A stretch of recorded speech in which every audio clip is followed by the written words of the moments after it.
A 50-year string of mysterious incidents that many say include UFO crashes, dogfights, and underground reverse engineering at the most top secret of all former Soviet military bases, Kapustin Yar. Some even say that this base was the site of a mysterious incident that took place in 1948. A spectacular UFO crash landing. It's 1948, suddenly a cylinder appears over Russia's most sensitive airbase. There's no question that Joe Stalin was interested in crash saucers, was interested in alien technology. There's nothing in which I just believe. In this case, I know that UFOs visited Kapustin Yar. Kapustin Yar was at the top of the list of facilities the U.S. was monitoring in Russia. Go behind the barbed wire at Kapustin Yar as we reveal for the first time the detailed classified accounts of this reported UFO crash. Did the research following this incident help the Soviets win the space race? I'm sure the Russians have done their darnest to reverse engineer anything they can get their hands on, whether it's American or German or alien. From never-before-seen reconnaissance footage of this secretive base, This U-2 imagery of Kapustin Yar is the first time anyone outside the CIA or the intelligence community has looked at it. to an exclusive look deep underground into Kapustin Yar's UFO Research Center. They buried the most secret facilities within the base that was secret within the base. The incident that took place at Kapustin Yar in 1948 remains a Soviet-era enigma, a seminal event that UFO researchers still call Russia's Roswell.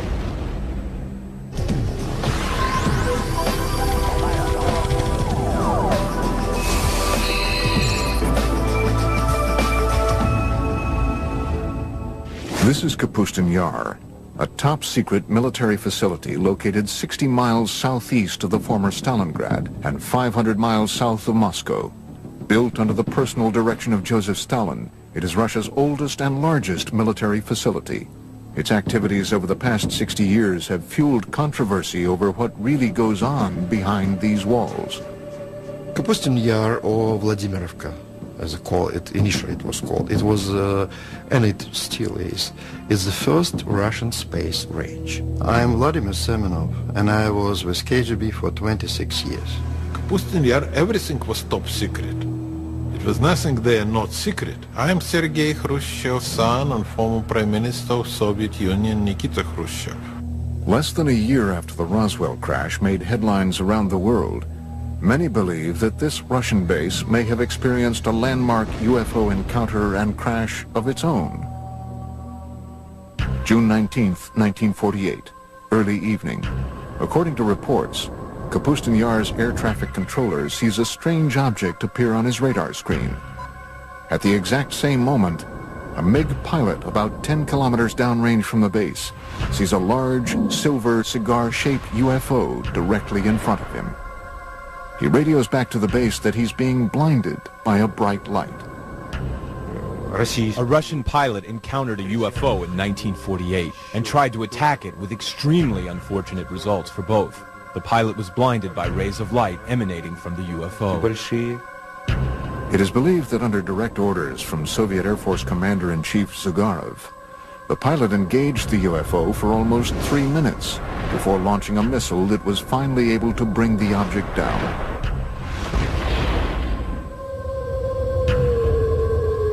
But unlike Roswell, this crash never made the papers. It's 1948, it's a secret airbase. Suddenly a cylinder appears over Russia's most sensitive airbase. They scramble the MiGs. It's a dogfight. Russian pilots are good. And imagine this plane getting right on top of that craft. The MiGs fire their rockets as the directed particle beam weapon explodes the MiG, and they both go down.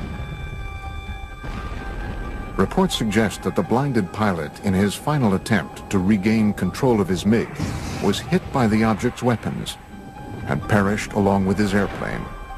What did the aliens use? What were they firing? What they were probably using was a particle beam weapon.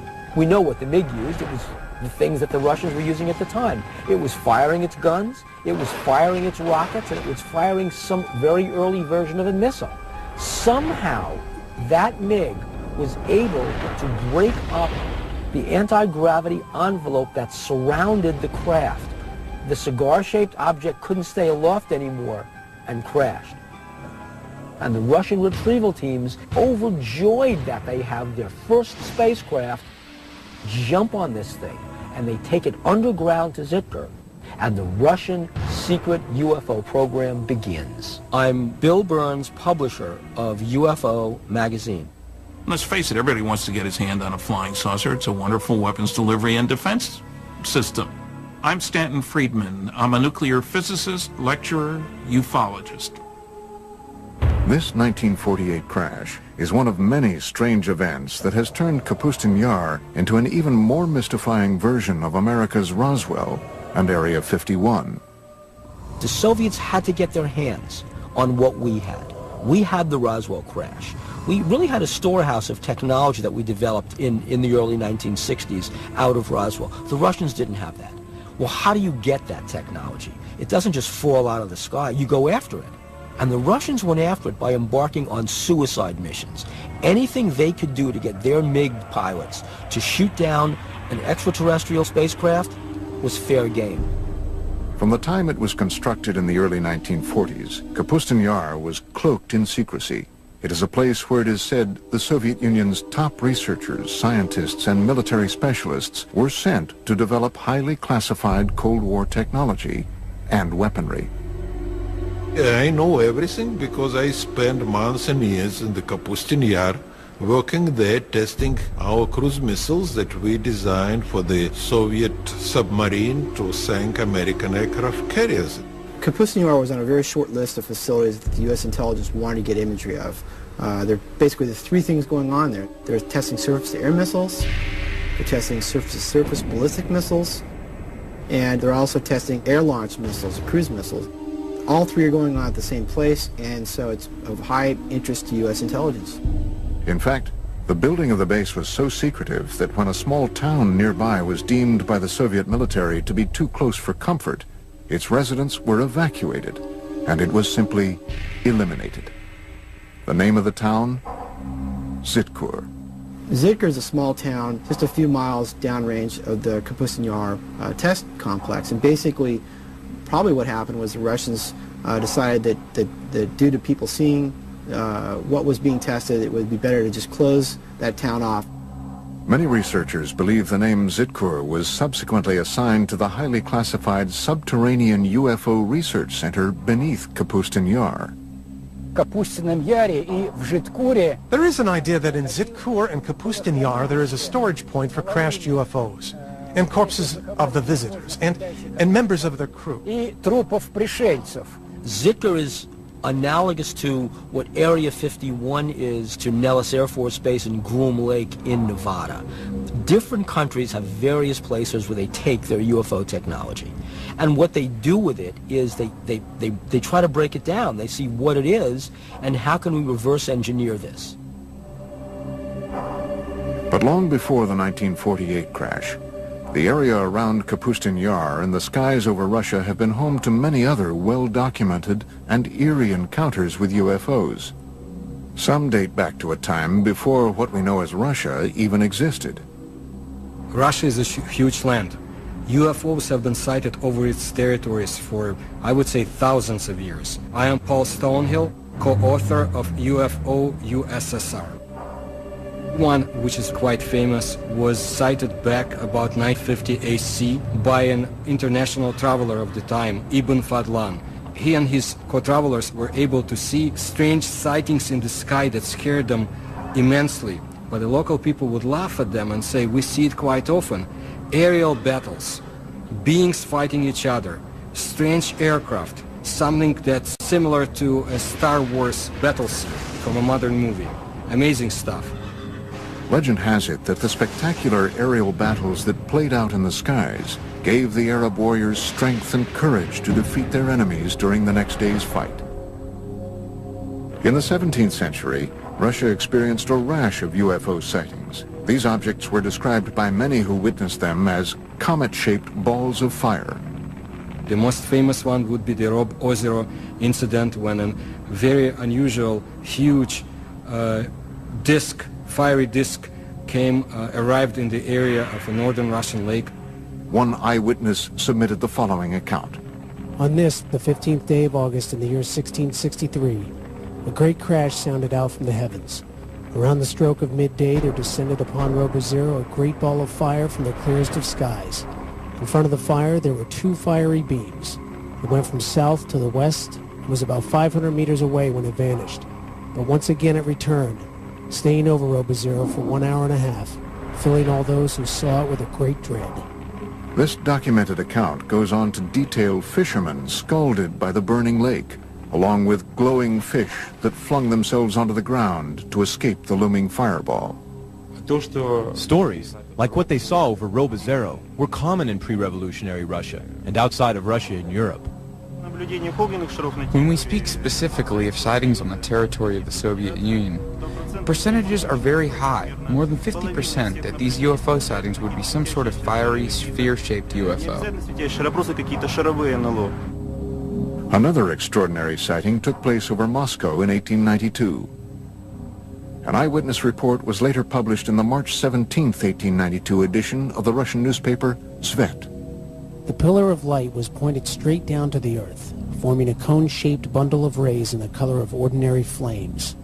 The brightness was considerable and can sometimes be compared to the brightness of an electrical street lamp. The point from which the rays originated didn't move during the whole time, and the rays were visible for 20 to 25 minutes. While enormous fireballs have been sighted over Russia for centuries, there have been none bigger or more devastating than the event that leveled the Siberian forest of Tunguska in 1908. And of course it was one of the theories which have to appear that it was not a comet, it was not meteorite, that in reality it was a spacecraft. Coming up, did a UFO explode over Tunguska? It is believed that not one but two objects collided over the Tunguska in 1908, equal to many Hiroshimas. And later, what happened to the wreckage of the 1948 crash at Russia's Roswell?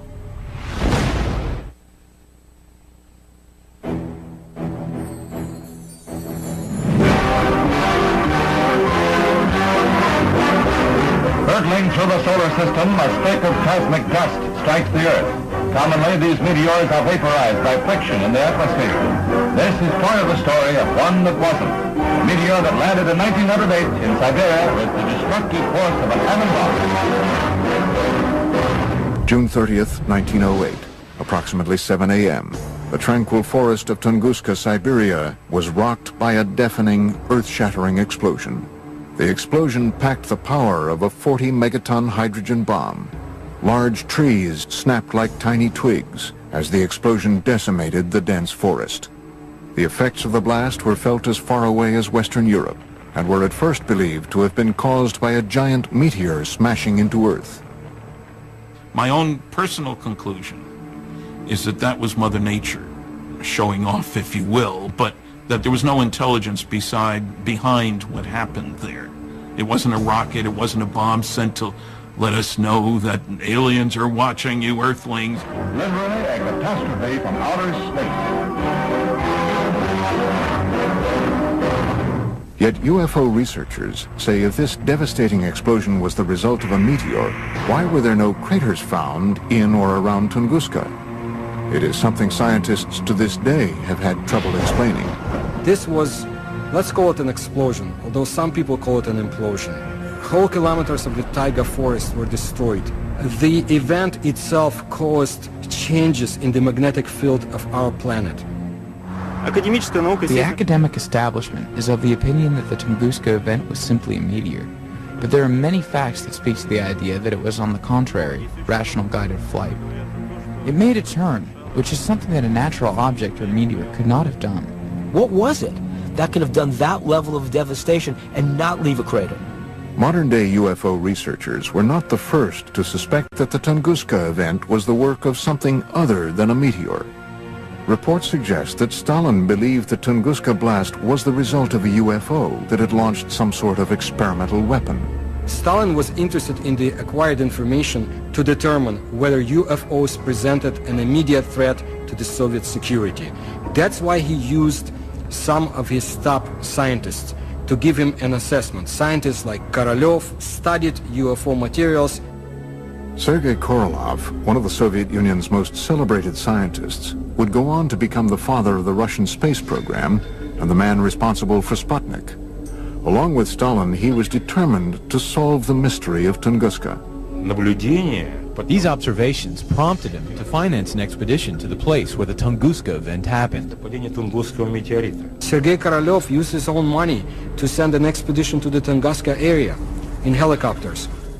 Korolev never met with Stalin. There was some researchers who was looking to prove that Korolev really met with Stalin, but they didn't find any record. Stalin presumed it really could have been a spaceship. He wanted to find the fragments of that ship, put it back together, and recreate the object for military purposes.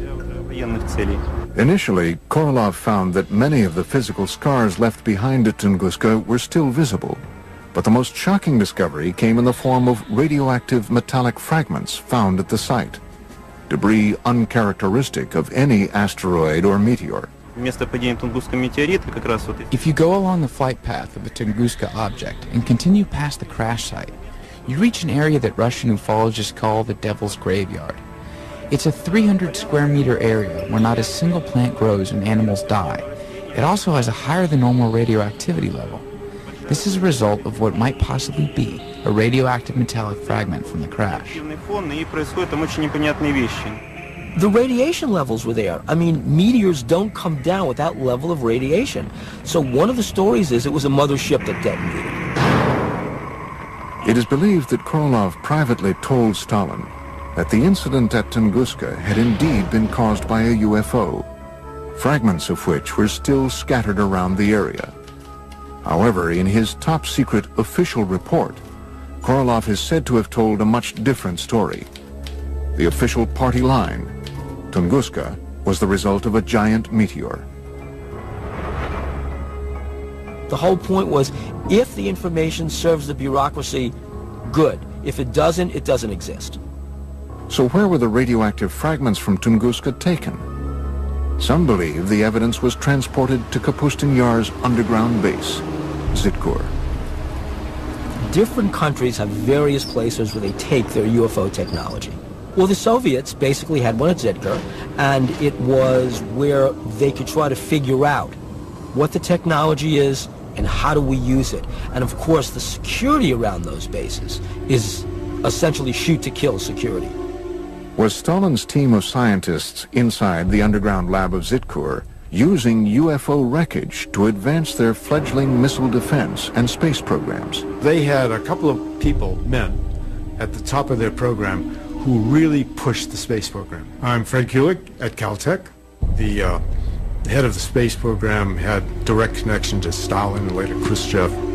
In their quest to acquire UFO technology to beat the Americans in the space race, it has been reported that top Soviet military officials ordered MiG pilots to shoot down UFOs as far back as World War II, a time just before the Russian Roswell crash of 1948.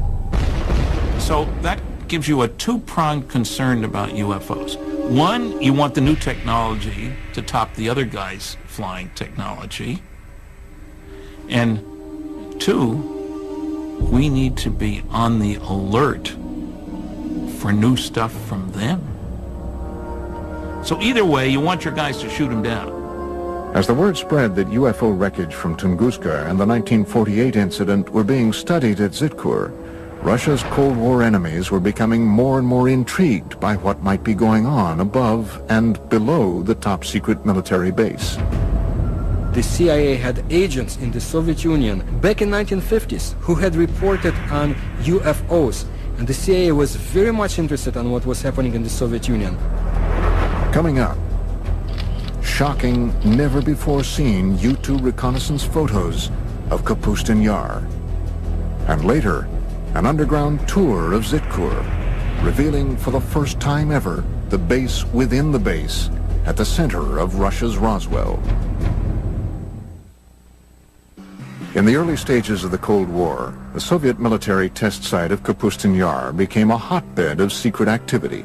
Activity that involved advanced weapon, missile, and rocket tests. So after World War II and the development of the atomic bomb, they were not able to build small atomic weapons. So they had to build big rockets to carry them. Unlike the U.S., I mean, we still had fairly sizable rockets, but we could miniaturize things to a certain extent, much better than they could.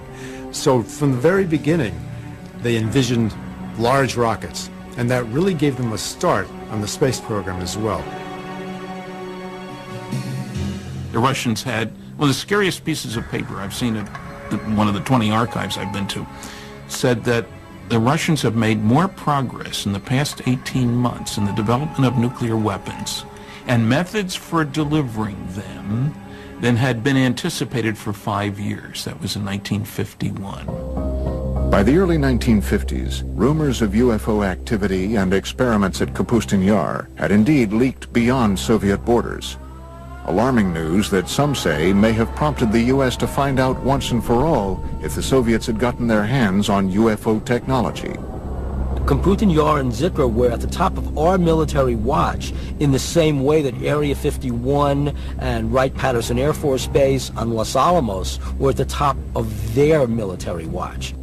Tim Brown is a senior analyst at globalsecurity.org. His specialty? Interpretation of top-secret satellite and spy imagery for both private and governmental agencies. Kapustin Yar was in the top 10% of facilities that the U.S. intelligence was monitoring in Russia, and that's evidenced by just the sheer volume of declassified documents that are available that show that there was a consistent, ongoing interest in what was going on at that facility. Not long after the United States had developed its most sophisticated spying machine to date, the U-2 spy plane, the first mission was to, where else? Kapustin Yar. This is probably the first time anyone outside of the CIA or the intelligence community has looked at this, the U-2 imagery of Kapustin Yar. These never-before-seen U-2 reconnaissance photos provide a detailed look into this covert military base. Looking at all the imagery that we put together for this project, one of the things you notice is different activity at the different test sites at different times. The Russians not only tested missiles here, they also trained their missile troops there. So there's now be seen for the very first time in this exclusive underground tour of what could be the nerve center of all Soviet UFO activity, Zitkur. Based on reports and drawings from Russian UFO expert Anton Anfilov, seen in the West for the first time, this rendering is what might possibly be the first glimpse ever of this secret cryptic facility a quarter-mile below Kapustin Yar.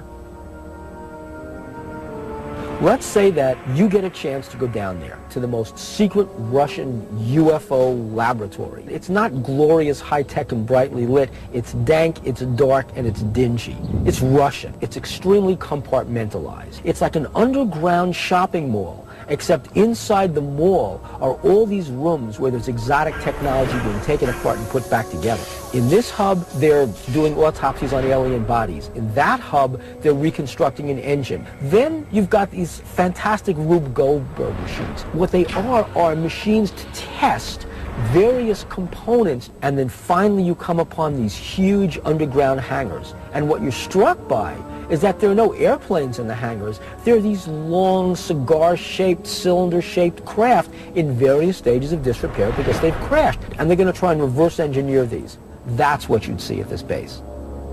Is this the secret location where the wreckage from the 1948 Russian Roswell crash was taken, along with fragments from the Tunguska UFO? I cannot deny rumors of the so-called captured UFOs. The Soviets tried to recover lost fragments of their secret tests, and it would be convenient to them to say, yes, UFOs is something that we captured, a UFO is in our hands, but why would they keep the secrecy on the subject of UFOs so tight? And did this heavily guarded experimental facility specialize in reverse engineering designed to destroy the United States?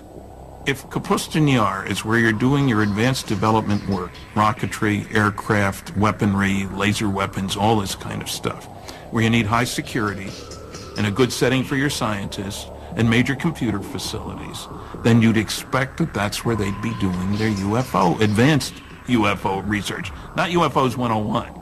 UFOs 404. It's just natural to do that. And of course you'd have underground bases. You'd have protection against intruding aircraft. You'd be looking out for the U-2s.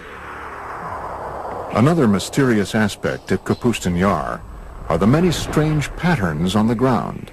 Did Stalin and Korolev strategically arrange these patterns to attract UFOs to the base? Some researchers believe the Russians may have borrowed this idea from ancient civilizations, whose pyramids are said to have been constructed in geometric shapes and patterns designed to attract inhabitants from other worlds. Looking at Kapustin Yar from the air, there's a lot of facilities, markings, patterns that might, to the untrained eye, look like they're from another planet or not of this Earth. They might look like something that you'd see in South America with the Mayan cultures or maybe crop circles. Between the reported UFO crashes and the ultra-top secret research, how did the Soviets flaunt their advances at Kapustin Yar? Now there was a new date for Russian youngsters to remember. October 4, 1957, when Sputnik, the first Earth satellite, was launched. October 4th, 1957. The Soviet Union's space program successfully launches the world's first artificial satellite into orbit. In the history of the Earth, no other event had captured the imagination of so many people as this first step into space. 4 years later, the Russians once again beat the Americans by launching Yuri Gagarin into space in the first manned flight to orbit the Earth. 2 feats that put the Soviet Union way out in front in the ultra-competitive space race. We are the first, and all next steps in space for, I would say, for nearly 10 years, Soviets was ahead of the United States. First man into space, first woman into space, first walk into space, first rendezvous in space, first docking in space, and so on and so forth, until 1981 when the shuttle was launched. I'm sure the Russians have done their darnest to reverse engineer anything they can get their hands on, whether it's American or German or alien. Coming up, relive what many believe to be a spectacular UFO crash at the actual site in a village near Kapustin Yar. I don't recommend that we stay here any longer. It's already harmful. Let's leave here and go to some place where no unknown forces can act upon us and influence us. And find out exactly what the KGB knew about dogfights between MiGs and UFOs at Kapustin Yar as we open the mysterious KGB Blue file.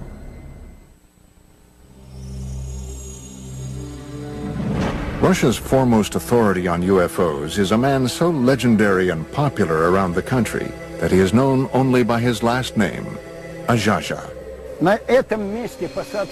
On this spot of the UFO landing, an American group is filming for the first time. He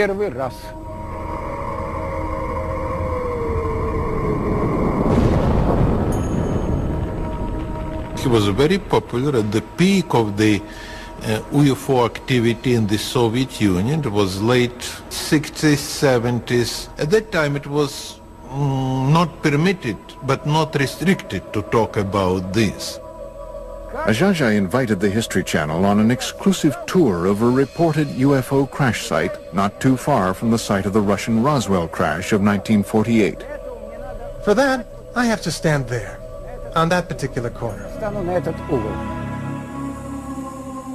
Using 2 copper rods, Azhaja begins the tour by testing the ambient energy that the crash site still emits today.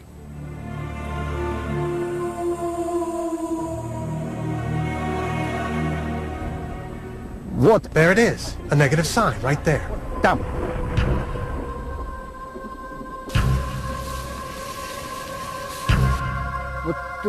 there, that way. So here, in this spot, occurred the crash landing of a flying saucer. First I'm going to go directly across. Then I'll go perpendicularly. Then I'll go by the diagonals. This is where the boundary begins. All right, I'm going towards the center. In the center, we see a lot of plant growth and compact. And what's most important is that here, it shows a positive signal. Now we are going towards the border.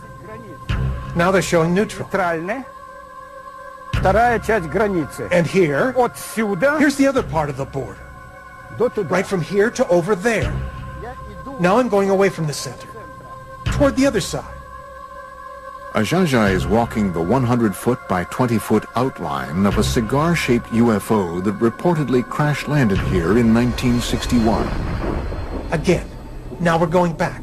It shows a powerfully strong signal. See how it's turning? It's powerfully positive. We're going back. Negative.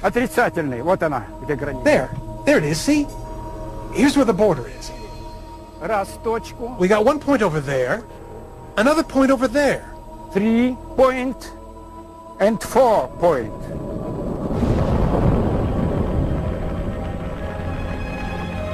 Animals avoid this place. They go around it. Cattle don't graze here. Yes, there is unknown energy, which, as experience shows, affects people in a negative fashion. Your pulse changes. The heartbeat changes. You grow short of breath. You begin to sweat. Okay. I don't recommend you stay here any longer because it's already harmful. Come on. Let's leave here. For a normal place, where no unknown forces will influence us and act upon us. Ajaja's account of this UFO crash was supported by a resident of adjacent Shodnya village, who upon seeing Ajaja, told her account of seeing the crash out of her window, which overlooks the site from less than 200 yards away. Well, it was 4 or 5 in the evening. It was later in the day. And suddenly my mother screamed. She said, "Hey, look at that. There was some kind of ball, a sphere that flew by." And then she said, "Oh, it's probably a flying saucer." And it was a big, fiery red sphere that flew by. The sphere went over there, past the train tracks, and went down into the valley of the river Skunya, right down and over the river. Experts like Ajaja believe that UFO events like this crash, as well as the 1948 Russian Roswell crash, caused a Pandora's box to open over Kapustin Yar, leading to what some have called a war in the skies over Russia. Pilots would often receive orders from the ground to defend their airspace and shoot down UFOs. Other times, the UFOs would go on terrifying attacks. What intrigues me about the Russians as much as anything is apparent dogfights between UFOs. And I've read several accounts of that, several of them having dogfights. Perhaps the most compelling evidence of encounters between Soviet MiGs and UFOs over Kapustin Yar comes firsthand from the most celebrated of all Soviet test pilots, Marina Popovich. A national hero, a cosmonaut, perhaps the Chuck Yeager of Russia. She says that she witnessed actual battles between Soviet pilots and UFOs. One incident in 1964 occurred during a Soviet Air Force training mission. Alexander Kopegin was the commander of a squadron and a pilot instructor in one of the flight schools. One day he was flying with a cadet and they were attacked by a UFO. They went into a spiral dive. While on another top-secret military expedition in February 1980, Colonel Popovich encountered multiple unidentified objects in the skies over Russia. I saw 3 fireballs, 3 amazing lights in the form of a triangle, and I observed them as they flew away. Another MiG test pilot, Colonel Vyatkin Lev Mikhailovich, agreed to tell his first-person account for our cameras for the very first time. August 7th, 1967, 6:30 in the evening. Colonel Mikhailovich reports that his MiG was momentarily captured in midair by a UFO. When I was making the aerial move to the left, suddenly from above I saw a light. This big disc began to slowly light up, and I just had time to quickly tilt the plane, but the wing hit the ray of light. The plane shook and the gauges and instruments began to move from right to left, right to left. It is as though the ray of light dissolved into shining little points of light. Imagine my surprise when my technician named Mikhail said, "Lev Mikhailovich, the wing of the airplane is glowing." As it turns out, for a whole week in the hangar, the left wing was glowing with a white light. They washed the wing with kerosene, and soon after that, the glowing ended. Fortunately, Colonel Mikhailovich's encounter with a UFO over the skies of Kapustin Yar in the 1960s did not end as dreadfully as the famous 1948 encounter in the same skies. No, I wasn't scared. I was just puzzled. I was particularly stunned that the ray of light turned out to be hard, because I felt the impact. As UFO reports continued to stream into the Soviet government from both civilians and military officials, the KGB was busy covering up the reports, silencing those who made them, and clamping down on the press. But all the while, the spy agency was creating an official report on UFO activity in the USSR called the KGB Blue File. Americans will never understand this, you know, because you have to be inside KGB to know the power KGB had. And during Stalin time, KGB was unbelievably powerful. Written and researched over the 20-year span between the mid-60s and the mid-80s, the KGB Blue File was one of the most extensive official explorations of UFOs ever commissioned by any governmental agency anywhere. The KGB Blue File is a 124-page collection of documents released in 1990. I believe this is not everything the KGB has had in their hands, and I'm not the only one. The Blue File compiled thousands of reports of UFO sightings, dogfights, and crashes, all of which were described in vivid detail. According to the Blue File, as recently as March 21, 1990, the residents of a dozen Russian towns not too far from the gates of Kapustin Yar all witnessed the exact same UFO sighting between 10 and 11:30 p.m. The following is from the written account of a KGB internal affairs officer. After obtaining more exact information, it was established that a rather large number of residents in nearby cities became eyewitnesses of a UFO, and in several cases, 2 UFOs. One witness saw a ray of light emitted from the object that illuminated the Earth's surface. If there are so many rumors and talks about UFOs, sooner or later government will ask its intelligence. What's going on, guys? Explain us. And KGB had to create this file with all the publications abroad and some witnesses who saw or thought that they saw it. Is it possible that this 1990 incident could have been a simple military test sent up from the grounds at Kapustin Yar? Or was it yet another incident involving UFOs? Coming up, shown for the first time outside of Russia, exclusive footage of what might be the only recorded evidence of a Fireball UFO crash. If the Soviet Union had not imploded under its own weight in the early 1990s, the chilling accounts you've just seen of close encounters of the first kind in and around Kapustin Yar would have remained yet another Soviet-era secret. It's different, because the time is different. You know, if you're talking with elder generation, yes, of course, no question about this. But nowadays, absolutely different.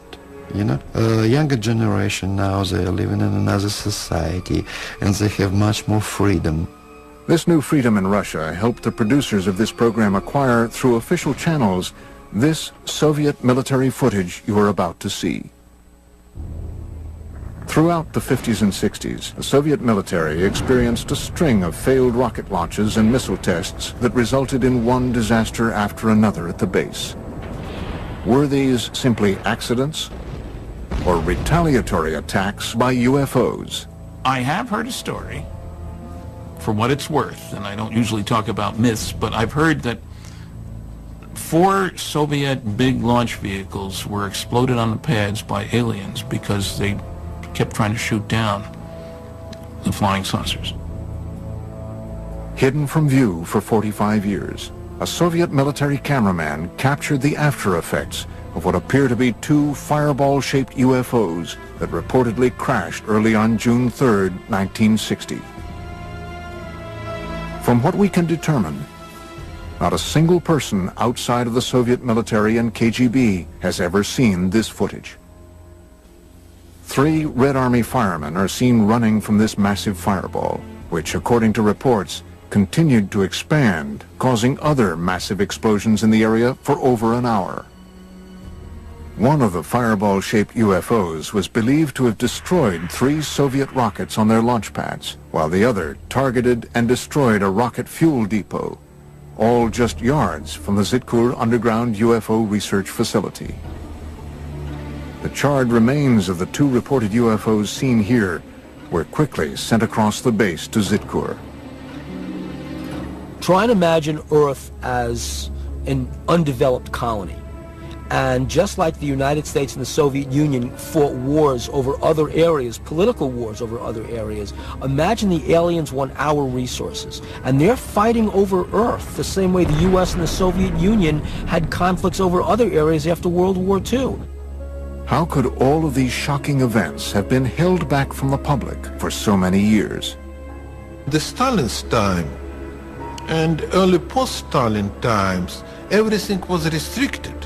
So he was not allowed to talk about this. In Stalin time, they will simply send you to the prison.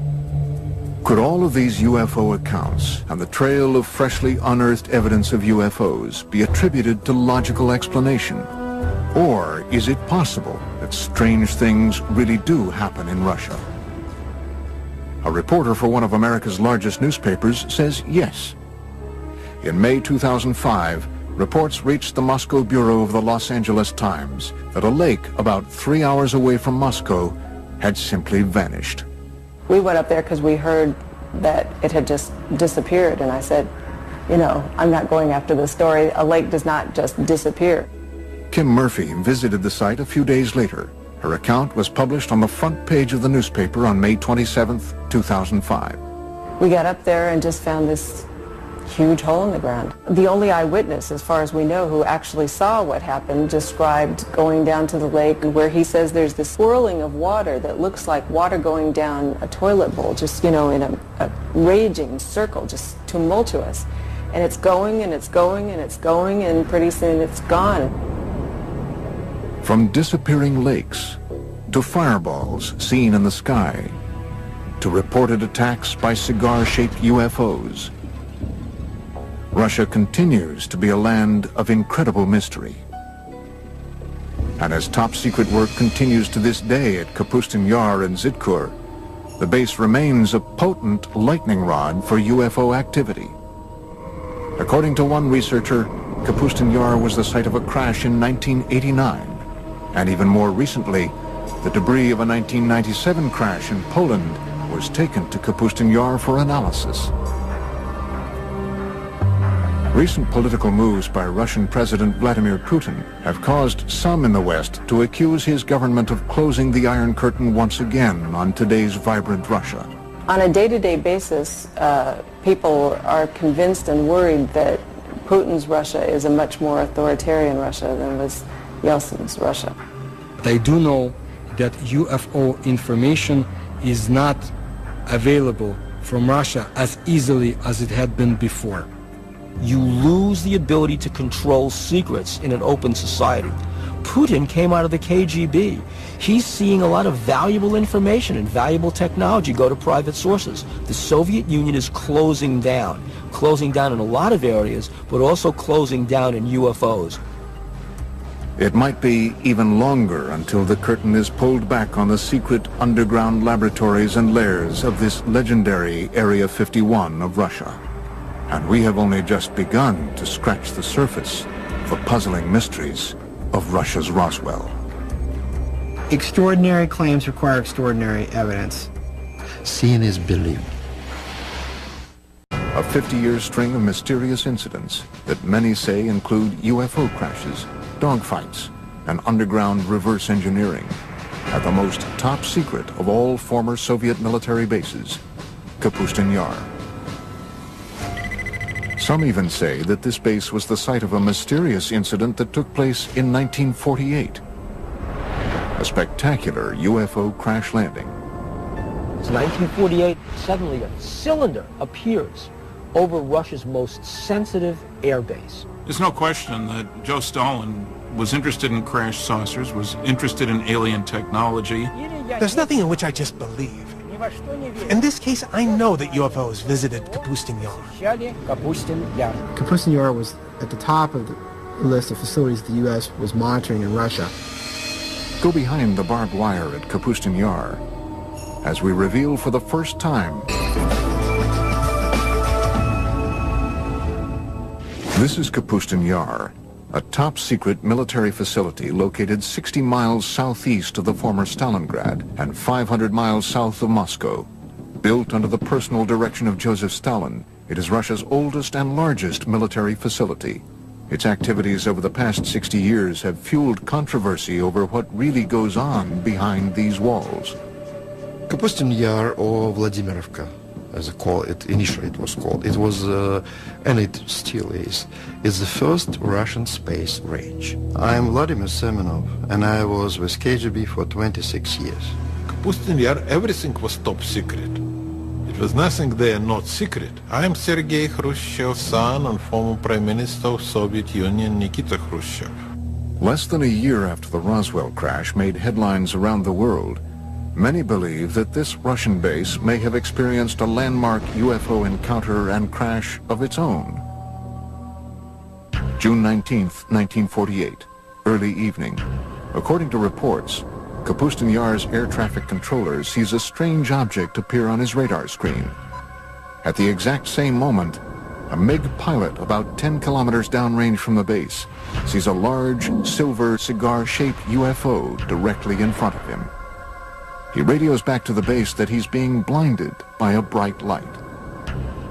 A Russian pilot encountered a UFO in 1948 and tried to attack it with extremely unfortunate results for both. The pilot was blinded by rays of light emanating from the UFO. It is believed that under direct orders from Soviet Air Force Commander-in-Chief Zyugarov, the pilot engaged the UFO for almost 3 minutes before launching a missile that was finally able to bring the detailed, classified accounts of this reported UFO crash. Did the research following this incident help the Soviets win the space race? I'm sure the Russians have done their darnest to reverse engineer anything they can get their hands on, whether it's American or German or alien. From never-before-seen reconnaissance footage of this secretive base, this U-2 imagery of Kapustin Yar is the first time anyone outside the CIA or the intelligence community has looked at it. To an exclusive look deep underground into Kapustin Yar's UFO Research Center. They buried the most secret facilities within the base that was secret within the base. The incident that took place at Kapustin Yar in 1948 remains a Soviet-era enigma, a seminal event that UFO researchers still call Russia's Roswell.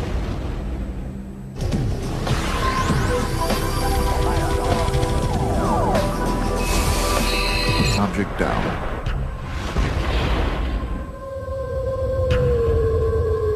But unlike Roswell, this crash never made the papers. It's 1948, it's a secret air base. Suddenly a cylinder appears over Russia's most sensitive air base. They scramble the MiGs. It's a dogfight. Russian pilots are good. And imagine this plane getting right on top of that craft. The MiGs fire their rockets as the directed particle beam weapon explodes the MiG, and they both go down. Reports suggest that the blinded pilot, in his final attempt to regain control of his MiG, was hit by the object's weapons and perished along with his airplane. What did the aliens use? What were they firing? What they were probably using was a particle beam weapon. We know what the MiG used. It was the things that the Russians were using at the time. It was firing its guns, it was firing its rockets, and it was firing